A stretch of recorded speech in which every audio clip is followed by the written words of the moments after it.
The first thing I notice about Tyrese Maxey is his speed and his quickness. He's incredibly fast, he's incredibly quick, and when you really watch him play, it shows up on the tape. He's a great scorer, plays his best against the best competition. The better the competition got, the better he played, and against top level teams, he was incredible. His free throw numbers went up, his 3-point shooting numbers went up, everything went up against the best competition.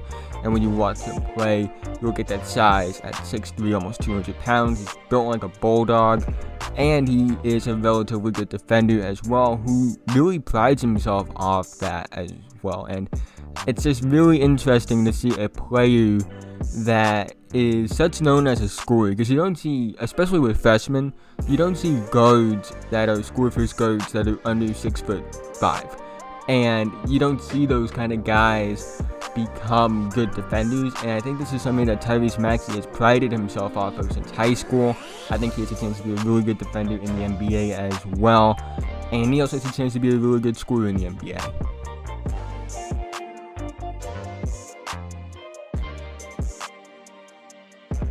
The big thing is his efficiency, really, for me. I feel that, he only shot 53.1% as a true shooting percentage, which isn't anything spectacular. 42.7% for his regular field goal percentage, and shot 29.2% from 3. I don't think this has a lot to do with his ability to be a scorer. I think this has a lot to do with his consistency, because there were games where he looked incredible, there were games that he looked horrible. And when you watched him play, you never really saw a string of consistent games. And this is what's holding him back from really calling him a guy who I believe is a top 3 pick. Because if he was more consistent, and if he played like he plays against top level competition throughout the entire year, and he played that level consistently, he might be the number 1 pick. But he doesn't. It's very hot and cold. It doesn't have a lot to do with his motor. He seems very engaged. It's just a lot to do with shooting consistency, things like that. Shot selection has a lot to do with it as well. And I just feel like, this is something that does hold him back from being a all-NBA level prospect, in my opinion. But I do think he does have also potential.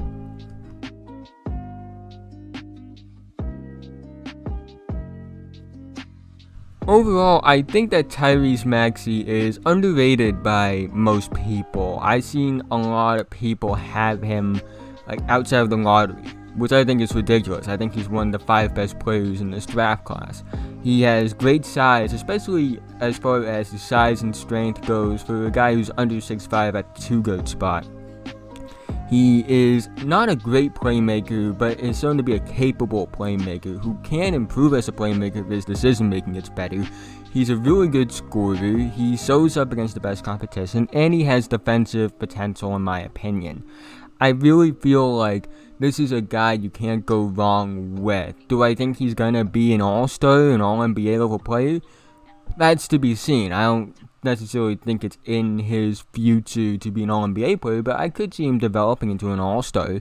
I feel like he's a player that is really gonna be a solid player because he has so many things that he does well enough. Like, he scores well, he plays defensively well, he has good size, good quickness, that I really find it hard for him not to be a successful NBA player. And I just don't understand why people are so low on him and why people don't have him in their top 10 or even in their lottery. But that's all I really gotta say, and this is the final part you're gonna see. And yeah, like and subscribe if you're new.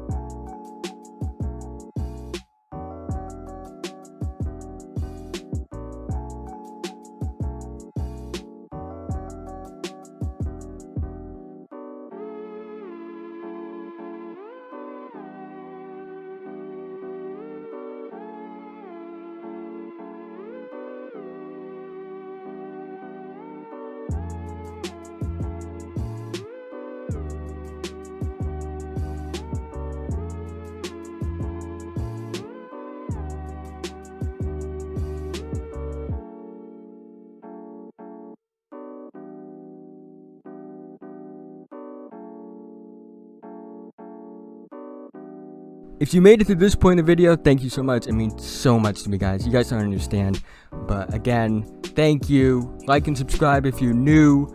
Feel free to leave feedback in the comment section below. And I'll see you guys in the next video.